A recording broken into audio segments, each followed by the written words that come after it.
Good morning. It is November 4th, and I have the privilege of being at Valley of Fire State Park in Nevada. I've wanted to come here for a long time, and I scored a camping spot. So the first hike I am doing here is actually a road trip, but I choose to walk it because there's going to be little side excursions that I'm going to take you on. And it's only about 4-mile loop, so it's called the Scenic Loop. And the road is really rough to drive on anyway, and it's still beautiful surroundings. So I hope that you will enjoy this epic adventure with me. Oh yes, so I'm starting out from my campground, and then we'll end up at my campground, and I will show you at the end where I'm staying. I think I have the best spot in the whole camp, I must say. See, isn't this spectacular? Oh, it's 9 in the morning, so you're getting harsh light and shadows. It's just amazing. And yeah, see, this road is pretty rough. I'm hoping to be able to finish this before the hordes of people come. Oh, I know it's a very popular park. I got to go to church in Carson City before I got here, and that was quite a neat experience. I had never seen hot air balloons, and so I saw some in the distance when I was driving into town. And then when they got to the church, they kept getting closer and closer. And then, what? They landed right in the church parking lot. There's my car. And there's a balloon. Who needs to go to Albuquerque? I guess that's a first. And I got to be there and I got to witness that. I was pretty excited. That was the highlight of the day. So all these big, huge red, whatever you call them, not boulders or rocks, but anyway, they're petrified sand dunes.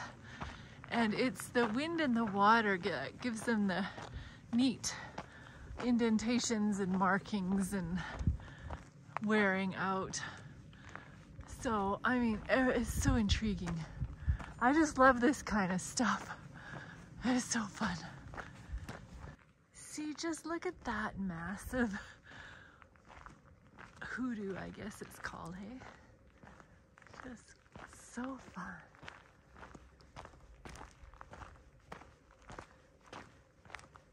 And there's nobody here. That's what I'm happy about right now. Get it all to myself.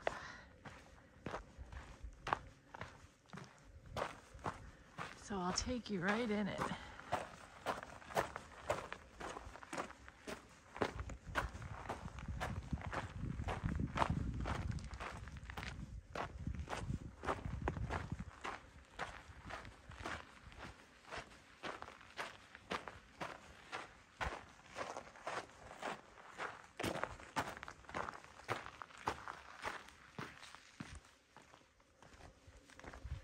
Wow, that goes quite down into a canyon down there. I don't think I'll do that.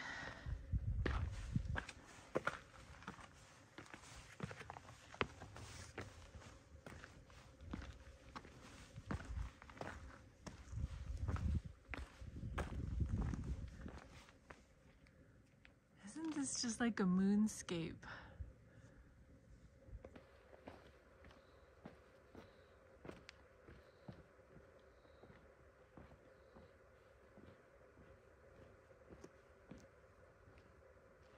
Today's talk is going to be a good one, I think. Well, I think they're all good, so maybe I'm biased. But anyway, do you realize that God spoke the 10 Commandments to the children of Israel? That is the first time they had ever heard about them. Exodus 20 starts by saying, "And God spoke all these words." Can you imagine the awe and thrill of hearing God's own voice? What a solemn and momentous occasion. You cannot deny that this was one of the most portentous and important events in all of history. The Decalogue stands high above all other moral and spiritual laws. It is for all time a condensed manual of human conduct and covers the entire field of human duty.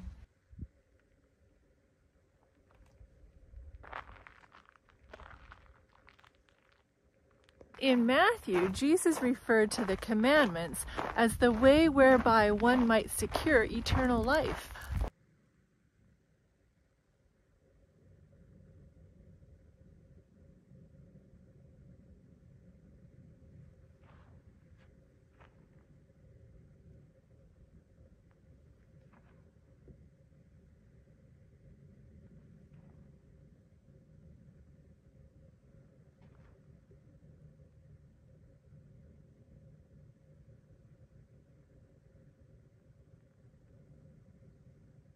The Decalogue is an expression of the divine nature.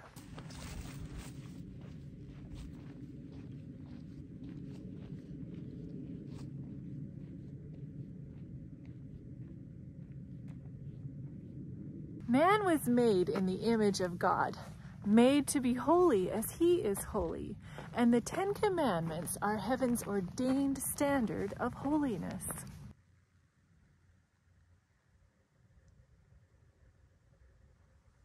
The key to the spiritual interpretation of the law was given by Christ in the Sermon on the Mount.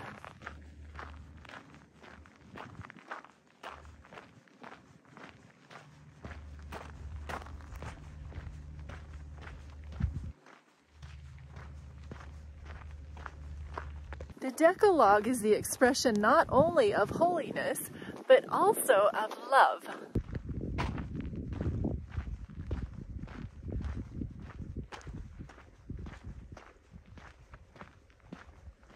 Whatever service we give to God or man, if it is without love, the law is not fulfilled.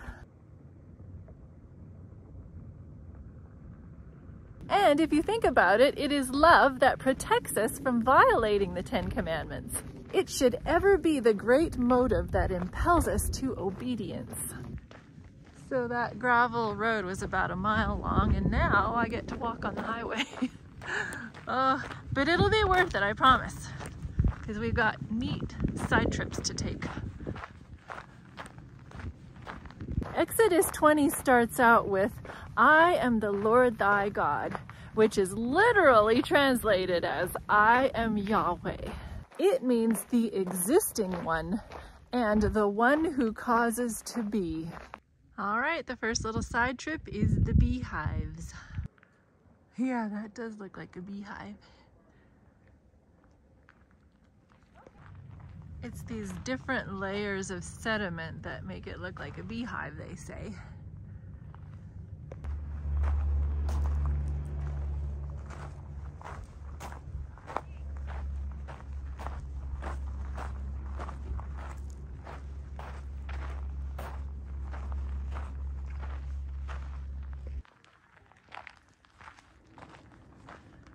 So when Jesus said to the Jews of his day, "Before Abraham was, I am," they understood that he was claiming to be the Lord of the Old Testament. This explains their hostility and their attempts to kill him. It was Jesus Christ who was the God of the Israelites throughout their history. So it was Jesus who gave them the Decalogue. All right, this is our next stop.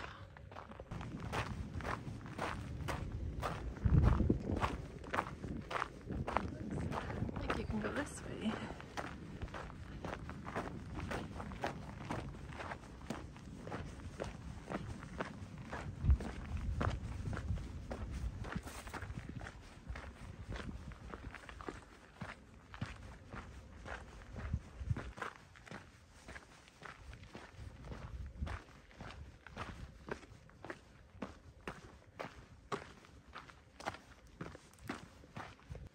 Oh man, they got it caged in.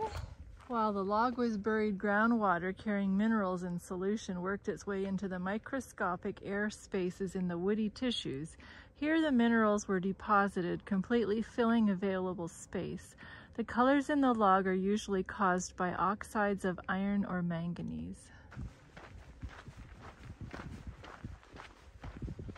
Many years ago, this tree likely grew with others of its kind in a forest several miles from here. Later, floodwaters carried the fallen log to this area where it was buried beneath thousands of feet of silt, sand, and sea deposits. Here, it slowly changed to stone. Yeah, well, that's what the flood is all about, people. Petrified forests are rather common in the West and are often made up of a wide variety of trees. The trees of this forest, however, are ancient pines.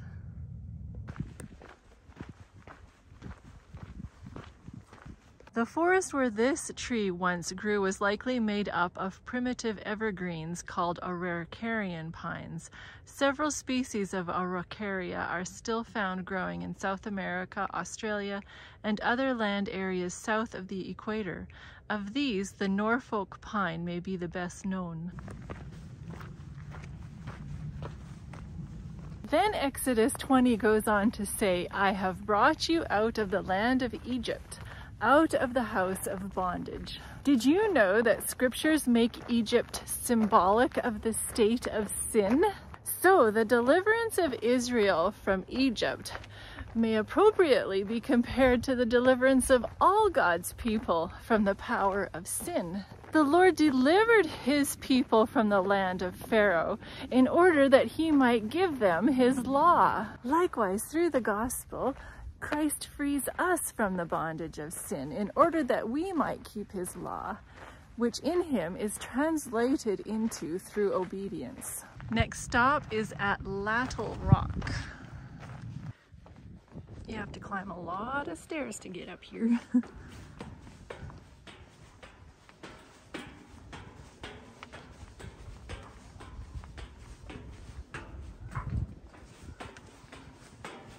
An atlatl is a throwing stick or a dart thrower used by ancient tribes to give more force to their darts or spears. It was usually a wooden stick about 2 feet long with a handhold on one end and a hook on the other end. A slot cut in the tail end of the dart was set against the nook, allowing the dart to lie along the atlatl so that both could be grasped midway of the dart by the user. These petroglyphs were made by ancient tribes. I think those petroglyphs were saying, hey, the party's over here. Looks like they were having a lot of fun anyway.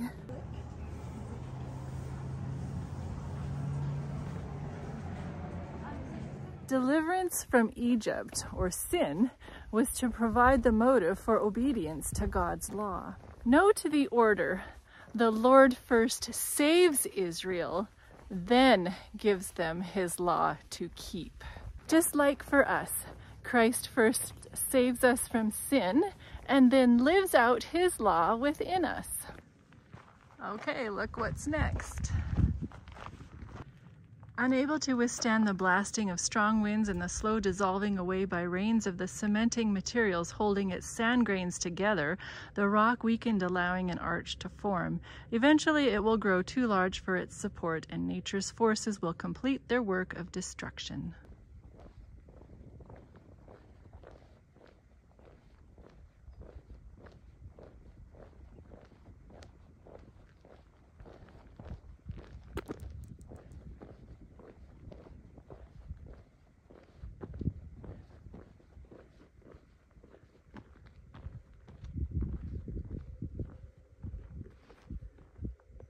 And this is the name of the campground that I'm staying at. And there's the entrance to it, but I'm further up the road a bit here. So, 10 precepts, brief, comprehensive, and authoritative, cover the duty of man to God and to his fellow man, and all based upon the principle of love. Okay, there it is. Isn't this impressive? I am right beside these massive, massive rocks, or whatever you call them, mountains. And it's so special because they each have a water faucet, and well, it rained, so that didn't really help. The rain. It has holes in it, the roof. Oh well, it's for shade, I guess. And it's just a really special campground. I just love it. The only thing I don't like, well, I'll show you. there's one thing that I do not like here that made me tempted to go to the main campground, but then I decided against it. Because the main campground, you're all crammed in together and you have no privacy and you're all squished. But it's this. It's the outhouses. They absolutely reek. And I don't like using the outhouses at the best of times. So anyway, other than that, I am a happy camper.